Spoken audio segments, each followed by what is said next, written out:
From the Penguin rising through criminal ranks and filling Gotham City's power vacuum, to Barry Keoghan's Joker joining forces with the Riddler and emerging as the franchise's ultimate villain, here are the best theories and predictions about The Batman Part 2.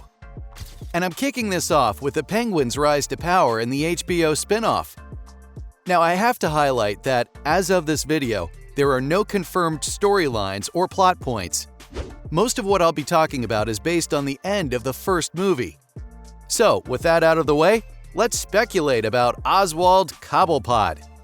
By the end of the first movie, Carmine Falcone is dead and Salvatore Maroni is in prison. Penguin has a shot at becoming the most powerful crime boss in all of Gotham City. But there's a catch. Sophia Falcone, one of Carmine's children, also wants her claim to the city. Now, it's obvious that she and her brother Alberto will try to restore the Falcone family's power and influence. And this will inevitably pit them against the Penguin, who will have tricks up his own sleeve for when that happens. So, assuming that the spin-off series ends with the Penguin finally at the top, The Batman Part 2 will show him at the height of his power. And I'm hoping this happens, because then it'll be the closest a live-action version of the character has ever come to match his comic book counterpart. The fans need this.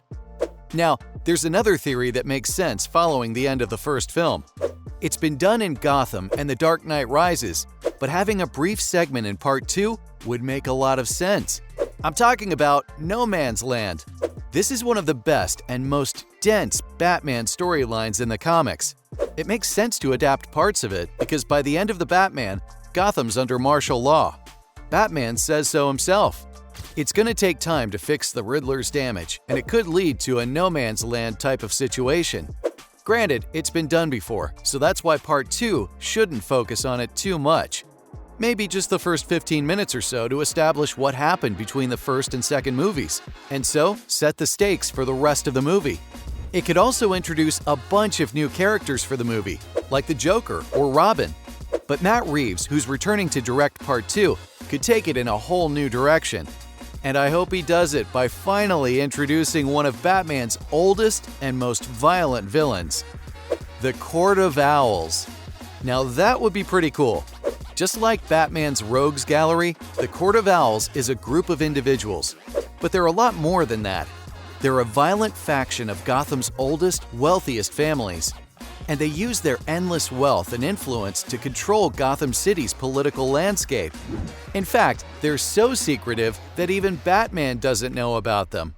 This presents an interesting challenge for him because, as the meme goes, give Batman prep time and he can beat anyone.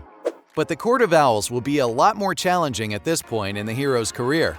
He's only been in the vigilante business a few years, and the Court of Owls could easily overwhelm him if they really tried.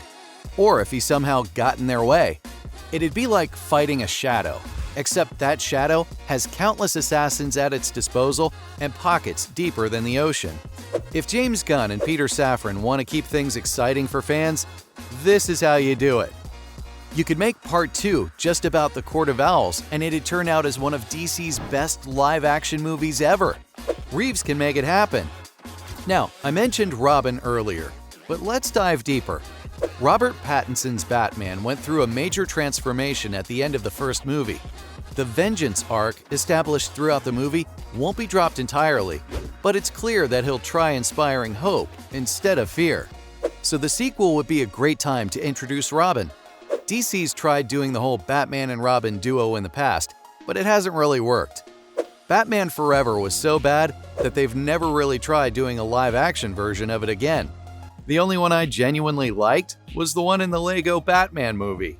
Sure, it was an action comedy and mostly for people aged 9 and up, but it worked for both kids and adults. The writers nailed the father-son vibe between the two characters. So, if Lego Batman can do it, then so can The Batman Part 2.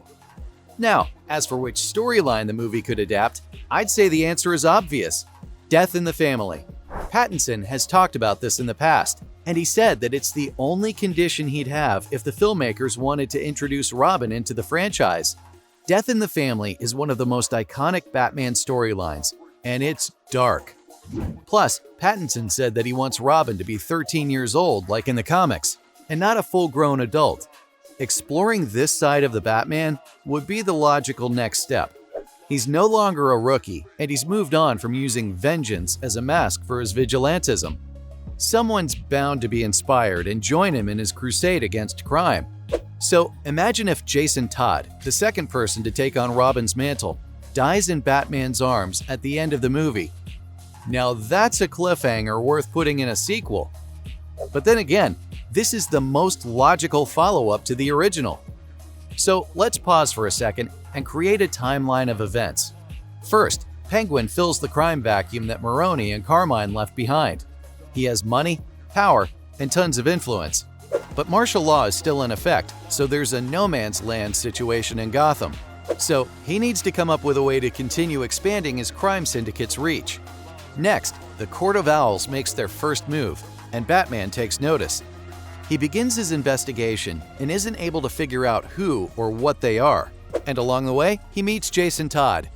So, how does that sound to you? If it sounds bad, then what would you change about it? Anyway, I haven't mentioned the most obvious theory yet. All of us want to see Barry Keoghan's version of the Joker. Fans went wild when Reeves uploaded a YouTube video of a deleted scene. Keoghan killed it as the Joker, and it only makes sense that he would be the main villain in the Batman Part 2. But here's why he shouldn't. The ending of the first Batman clearly hinted at a potential Riddler and Joker team-up in Part 2. The pair could wreak all kinds of havoc in Arkham Asylum. And after breaking out, which they obviously will, Gotham City would be their playground. They could even bring the Rogues Gallery with them to overwhelm Batman. I can't wait to see that. But let's be honest, the real showdown would be between Batman and the Joker. We'd all be disappointed if it doesn't, right? After all, they have the best rivalry in any comic book ever. Period. But here's the problem. Introducing the Joker so quickly into the franchise risks taking away from the Batman's original narrative. Fans didn't just love Pattinson's Batman or Zoe Kravitz's Catwoman, they loved every single detail of the movie. From the dark and sleazy streets of Gotham City to the Batman actually being a detective for once. From the iconic flare scene to the way the police treat Batman. Every prop, set, and character had something to say. Reeves was able to create a Gotham City that looked straight out of Arkham Knight. And that's high praise. So, introducing the Joker would switch the narrative from a citywide crime epidemic to a singular story between two characters. And I don't think the Batman Part 2 should be about that. It should be larger than the sum of its parts, and I think that's what the fans would want. And that's all I have for you today on what you can expect from the Batman Part 2.